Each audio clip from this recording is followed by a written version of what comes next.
Democrats, since they took the majority, has been addicted to spending, and that's going to stop. We also have obligations to seniors who count on Social Security, our military that expects pay. I'm running for President of the United States of America. Hello, I'm Caitlin Huey-Burns in Washington. Welcome to America Decides. President Biden and House Speaker Kevin McCarthy are meeting about the debt ceiling right now at the White House, and we'll have more on that in a moment. But first, the 2024 Republican presidential field is growing. South Carolina Senator Tim Scott kicked off his campaign in his home state of South Carolina earlier today, and Florida Governor Ron DeSantis is expected to jump into the race as soon as Wednesday. Meanwhile, time is running out for Washington to resolve the debt ceiling standoff. Treasury Secretary Janet Yellen reaffirmed in a letter to Congress today that the U.S. could default as soon as June 1st. President Biden and McCarthy are having this meeting now, less than 2 weeks before that deadline. So for more on this, let's bring in Ed O'Keefe and Nicole Killian. Ed is CBS News senior White House and political correspondent joining us from the North Lawn, and Nicole is CBS News congressional correspondent joining us from Capitol Hill. Ed, I'm going to start with you because we just heard from the president and House Speaker Kevin McCarthy as they sat down for this meeting this evening. We got a quick soundbite from the two of them, but they both seem to agree that they know the deadline is looming, that they know they need to do something, and they need to have some sort of bipartisan agreement. What did we hear from them, and what do we know at this point about how negotiations are going? Well, I thought the most interesting part was, that's me, right? Okay. I thought the most interesting part was at the end when the president was asked, is this now just a disagreement over spending levels? And he said, not that alone, which would suggest there are other issues that are either one or both sides are trying to tack onto this. We know, for example, that changes to permitting reform or approving major construction and infrastructure projects, energy projects, was something Republicans and Democrats wanted to raise. We heard the president say in his remarks with the speaker that they wanted to talk about taxes for the wealthy, which would at least be a way to generate some revenue to maybe offset the spending. And so it's unclear what else there might be there in the mix if he's saying that there are issues beyond the actual spending levels that are left to be negotiated. But as you said, as the speaker warned earlier today, this has got to come together now in the next maybe 36 hours or so if legislation is to be written, if it is to be passed in the House, given 3 days to matriculate per the speaker's caucus rules, then get passed, hopefully, then get sent to the Senate, where it has to go through procedural moves again, all before the June 1 deadline next week. And so we'll see now, coming out of this in the next hour or so, depending on how long they talk, whether or not they have a framework that they can send back to get written up and then get voted on. Yeah, I mean, we have this June 1st deadline, but as you lay out there, what they need to do between now and then, there's not a lot of time to do it. Nicole, I know you were on Capitol Hill today talking to lawmakers as they were coming in and out of these negotiations. What was the sense that you were gathering from Capitol Hill? I mean, is a deal imminent? Well, I don't know if imminent is the word because we continue to hear that there are significant differences. And we have also heard that things are at a very sensitive point right now because of this deadline. So I think, across the board, in talking to congressional leaders for weeks now, they have emphasized that default is not an option, but yet it's still not clear what that off-ramp will be. And again, when we're confronting this June 1st deadline, there have been some Republicans who have suggested that maybe that isn't such a hard deadline. And I did press the speaker on that as to whether or not he believes it's a firm date. Take a listen. Do you think there's wiggle room on that June 1st date? Look, that's up to Janet Yellen. That's probably, they decide when that date is. The president may have more information on that, but she's been very clear that June 1st, that's why we took action all the way back in April, even before she said it was June 1st. We thought it was in July. We don't want to be in this last moment. I think that's a terrible way to go. And of course, since then, the Treasury Secretary has sent that letter to the Speaker warning that it is highly likely the Treasury will no longer be able to satisfy all of the government's obligations if Congress has not acted by early June, as early as June 1st. So that is still a very hard deadline, and one that doesn't leave the Speaker or the President much time to reach an agreement. Yeah, and Ed, to that note, I mean, what we heard from Yellen there is yet again another reminder, as you mentioned earlier, it's a way to kind of put pressure on this meeting as well, to remind McCarthy as well about this limit, this deadline. But can you kind of walk us through what the practical implications are? I mean, we talk a lot about all this negotiation back and forth. We know and have been talking about some of the sticking points. But what does it mean for everyday Americans who are watching this? What's at stake? Well, one of the first indicators of the panic could come from the stock market, which today the NASDAQ closed up. The other indexes were down slightly, and it looked as if traders are just waiting and seeing like the rest of us about what exactly is going on here and whether they're getting closer to a deal. If not, you could start to see some real trouble with the stock market later this week. That, of course, starts to affect people's 401ks and their bottom line otherwise. There is concern that spending may get restricted. There are going to be potentially hundreds of thousands, if not millions, of people across the country who won't get government benefits or won't get paid if they're a government employee, because Secretary Yellen warning in her letter, now it's highly unlikely the Treasury will no longer be able to satisfy all of the government's obligations if Congress hasn't acted by June 1st. That means they might be able to keep the lights on to some respect, but they won't necessarily be able to make veterans payments, Social Security payments, pay the federal workforce, or make good on other obligations. And once the U.S. credit rating gets dinged like that, that has a ripple effect across the rest of the economy and around the rest of the world at a time when there are countries questioning this power of the dollar and whether the world economy really should be built around the American system. This might give fuel to that fire. But for people back home, again, if you're not getting paid, if your relatives aren't getting their benefits checks, you don't have necessarily the kind of purchasing power you would have had before. It could have a real effect on small businesses, on people's ability to get to work. And so, you know, that's a lot of the fear. The other issue, frankly, is just we've never been here before. So you can sort of game theory what exactly could transpire, but nobody really knows until it happens and until decisions have to be made on what exactly isn't being paid for by the federal government that could then ripple across the rest of the economy. Yeah, and with that uncertainty and with so much at stake, Biden had returned from Japan over the weekend, cutting short his foreign trip to meet with leaders here. And Nicole, we actually now have some sound from Kevin McCarthy in the Oval Office. Let's take a listen. I think at the end of the day, we could find common ground, make our economy stronger, take care of this debt, but more importantly, get this government moving again to curb inflation, make us less dependent upon China, and make our appropriation system work when we get done, right? I'm all for making appropriations work. Now that I don't have to be there to do it. Okay, so Nicole, some agreement about getting appropriations to get to work here. But from your conversations with McCarthy and members on Capitol Hill, what do you make of what he was saying there? I mean, it seems like he was laying out their side of the argument.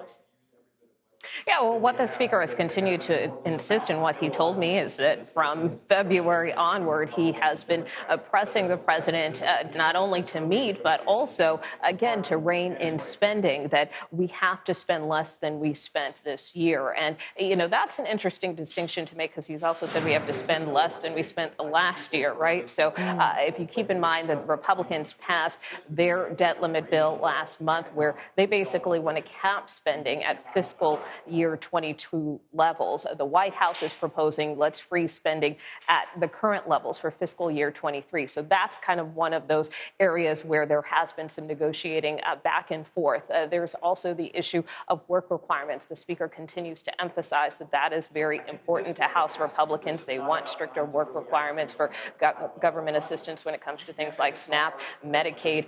He did not necessarily say whether or not he wants additional cuts with respect to SNAP, which was something that emerged late as something that potentially Republicans may be seeking. But interesting, on the other side of the coin, even as the Speaker presses for less spending, he has been pressing, or Republicans have been pressing, for more defense spending in the upcoming fiscal year. Again, the Speaker not going into a lot of detail about the rationale and reason there, but again, that just gives you some insight into some of the distinctions and areas of disagreement between both of these sides. All right, still quite a few sticking points, but they are sitting down, as we know, and we'll hear more about what comes out of that meeting, and we'll bring you the latest. Ed O'Keefe and Nicole Killian for now. Thank you very much for joining us. And as we said, lawmakers from both sides of the aisle are trying to get this resolution to the debt ceiling. We'll talk to Republican Congressman David Joyce, who joins us next. You're streaming America Decides.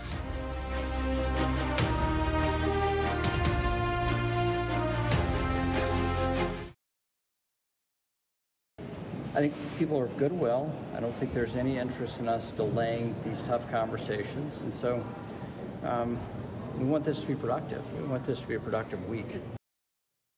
Welcome back to America Decides. That was House Financial Services Committee Chairman Patrick McHenry on those debt limit negotiations. We're now less than 2 weeks away from the Treasury's default deadline. So for more on this, let's talk to Republican Congressman David Joyce, who joins us now from Capitol Hill. He represents Ohio's 14th District and is a member of the House Appropriations Committee. Congressman, good to see you. Thanks for being here.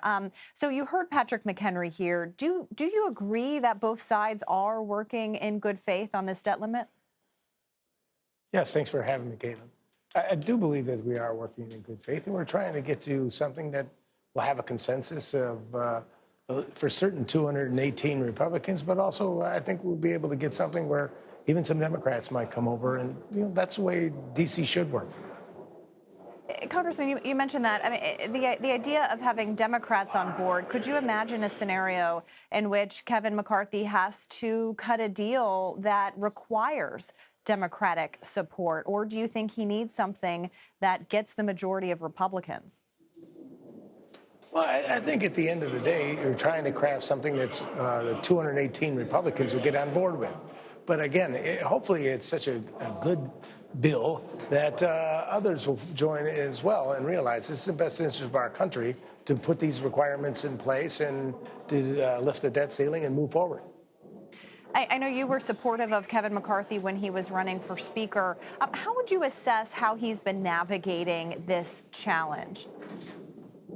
Yeah, Kevin's done a wonderful job as a Speaker to be able to sit down and put all variety of people with different viewpoints into a room and let the conversation go where it may, and building a consensus to try to get something that everybody can go back to their respectful groups and constituents and talk about what we're doing and why we're trying to do these things now and move the country forward.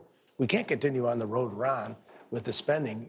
We have to start doing something about containing the spending, because while we're receiving record revenues, we're also continuing to spend at record rates. And the inflation at home has not been cured for anybody in my district. Can we talk about some of the sticking points in this legislation? The House obviously passed a bill. Is there anything in there that you would be willing to give up for the sake of a broader negotiation? Well, I think it's premature to talk about giving anything up because we're the only game in town. We passed the bill. The Senate's done nothing. And the president for 97 days has sat on his hands. And so we've talked about getting to this point. Everybody knew this was going to be a date set certain at some point. Treasury Secretary Yellen has moved that date up, obviously, to June 1st. But remember, before we passed this bill, it was mid-July. It was going to be August. Now it's moved up. Okay, so we stand ready, willing, and able to put together something that will serve the best interests of the people we represent. And we're waiting for the Senate and we're waiting for the president. But I think in this case, it's specifically the president to start talking realistic numbers with Kevin, the Speaker, so we could start putting together a bill that works. And to that point about that House-passed bill, I mean, some Republicans, including those from the Freedom Caucus, are demanding that these debt ceiling negotiations pause until the Senate actually passes the Republican bill. I mean, that doesn't seem realistic. What do you say to them? No, it's not realistic because, as we all know, the Senate is where good ideas and bills go to die. We're in a position where we put together something that is actually worthwhile, and we would hope that the Senator Schumer and his group would entertain it, but they haven't. But I think it's been focused from the get-go that these discussions are between the president and Speaker McCarthy, and that's what's going to take place in a few minutes, and hopefully become some realistic top-line numbers in which we can continue to appropriate and move the country forward. And there's been some talk of using the 14th Amendment, bypassing Congress altogether. What would you make of that kind of scenario? I don't think it's realistic at this point in time because obviously you're going to be subject to legal challenges. And as we all know, the market doesn't like legal challenges or uncertainty. The market likes certainty, and we need to keep the market focused on doing the things that they need to do instead of worrying about whether or not the 14th Amendment will be held to be constitutional and used in this manner. I think it's more important that as President Biden has been down this road before as a senator and as a vice president and now as a president. Ball's in his court. He knows that we're standing here ready, willing, and able to work. Let's start with realistic numbers and get moving. Congressman, I want to switch gears a little bit because you are on the Ethics Committee. You are chairing a special referral, essentially, an investigation into George Santos. You voted to refer this Democratic-sponsored resolution that would want to expel Santos. That was referred to your committee. Some of your Republican colleagues voted present. Why did you vote the way that you did? And also, I know that you can't explain kind of the details of the investigation so far, but if you could give us kind of a wider parameters of where things stand in that committee. Well, first off, I've always voted present when the vote has been about the subject matter in which the committee was going to be entertaining. In this case, if there was just a motion to expel, I'd have voted present for that too, because that would go to the subject matter. On this, it was, for whatever reason, a re-referral to the Ethics Committee, which is presently entertaining something, and we'll continue to do our job and let the Department of Justice do theirs. And to that note, I mean, typically the Ethics Committee pauses on their investigations if the DOJ picks it up. That's not the case here. Can you explain why that is? Do you have more on your plate in terms of the scope of the investigation than the Justice Department does? Well, the Justice Department in this case moved fairly quickly, but I will bet you that there'll be a superseding indictment at some point in the future, while they move forward on their case. But for our case, justice takes time. I didn't put any time limits on the investigation, and a bifurcated hearing in which DOJ will handle their matters and ethics will handle their matters that fall within their purview is consistent with what we've done all along. A lot of times the allegations of which DOJ would take it on would be purely criminal. And members have sat in session and been part of this. They've been stripped of their committees after they're indicted, but they've still been allowed to the due process of sitting here as a member until they're finally either plead guilty or found guilty, and then they're removed from Congress. All right, we will keep an eye on that investigation as well as these debt limit negotiations. That one has a tighter deadline than yours does. Congressman David Joyce, thank you very much for joining us today. We appreciate your time. Thank you for having me, Caitlin. And coming up, Senator Tim Scott's formal presidential campaign announcement also brought a key early endorsement. We're going to be taking a closer look at this crowded field of Republicans vying to take back the White House. We're streaming America Decides. I'm announcing today that I'm running for President of the United States of America. And that's South Carolina Senator Tim Scott, who officially is now running for president. He joins a crowded field of Republicans running for president, also a growing field, I should say, which may become even more crowded in the coming days. CBS News Chief Election and Campaign Correspondent Robert Costa joins me now from North Charleston, South Carolina. Bob, good to see you out on the campaign trail. So, obviously Donald Trump has been leading the field in poll after poll, but that doesn't appear to be deterring others from getting into the race. We see that with Scott today. I know you were at his campaign launch earlier today. What is his pitch? Where does he see himself fitting in this field? Caitlin, you've covered Senator Scott as well as anyone in the country, and let's have a little conversation maybe. I mean, it seems like Senator Scott in his speech today was definitely positioning himself as a traditional conservative who has conservative views on issues like abortion, on the economy, but he's trying not to take that shot at former President Trump politically. He really wants to carve his own space in the Republican Party, but as you've covered, many challenges in the road ahead.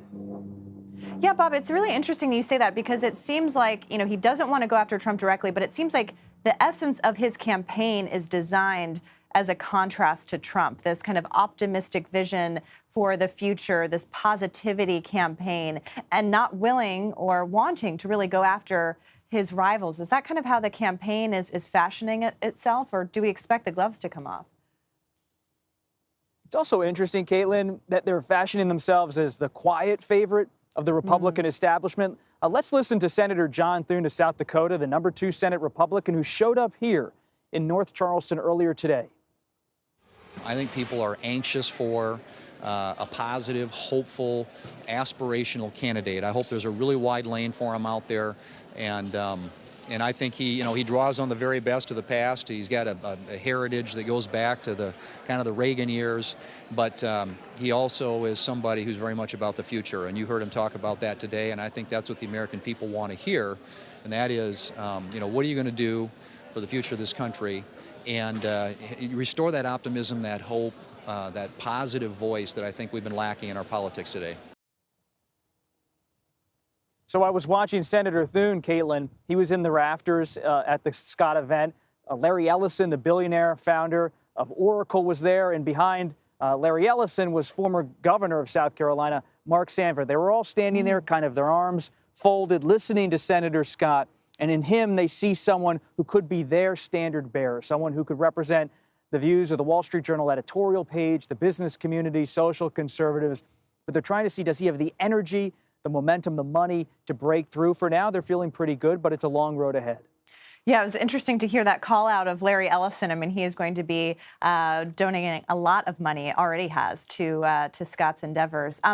You had this conversation with Thune. I mean, this is just really important to point out that this is the #2 in leadership, as you mentioned. What else did Thune tell you, and what does it say about this endorsement? I mean, do we expect others to follow suit here, or is Thune kind of going out on his own?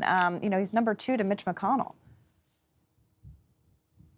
Leader McConnell is someone who has not pulled his punches when it comes to former President Trump. Senator Thune, someone who has a lot of friends in the Senate Republican Conference who are looking for an alternative to Trump. And they see in Senator Scott a colleague, but they also see an option. They want an option at this stage. And some of them are not totally comfortable with Florida Governor Ron DeSantis, who is expected to get into the race later this week, at least in terms of filing his candidacy. They see in DeSantis the same kind of populism that turns them a bit off with former President Trump. And DeSantis, his battles with Disney have also not made him a favorite with many Senate Republicans. So Senator Scott harkens back to the Tea Party era, that more strident conservatism, fiscal conservatism that really speaks the language of so many who are in Congress and have been congressional Republicans for a long time. Yeah, it's really interesting, Bob, to that point, too, that Scott's the only senator running. Usually Republicans try to run from outside Washington. He told us last month that he actually thinks it's an asset that he has, worked on deals and negotiations and legislation. So we'll see kind of how the public or the voters actually respond. But you mentioned DeSantis. We know that Trump has been eyeing DeSantis as his chief rival. He's obviously, as you mentioned, expected to get into the race later this week. But how has Trump been reacting to Scott's presidential bid? He's been holding off. You saw his Truth Social post earlier today. He's not taking on Scott in any way. He's saying Scott's not a target. Scott's not a threat. He is the only senator running, as you noted. It's kind of interesting historically because most U.S. senators, having covered them for a long time, you and I have been there in the hallways, most of them look in the mirror every day and they seem to see a future president. And so it's often that a lot of senators jump in, a lot of governors jump in, just Senator Scott this time around. But we'll have to see how this plays out. Senator Scott is someone who has a lot of respect among power players in Washington, in New York, on Wall Street, but he's still not really known by the country. So that $15 million, $20 million from Larry Ellison, that's going to be really helpful in this initial spate of advertising to get Scott's name out there, to see if he can catch fire in Iowa, in New Hampshire.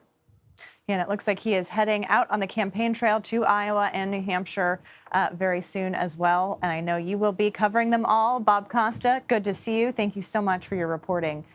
And that does it for us today. You can stream America Decides Monday through Thursday at 5 p.m. Eastern. You're streaming CBS News.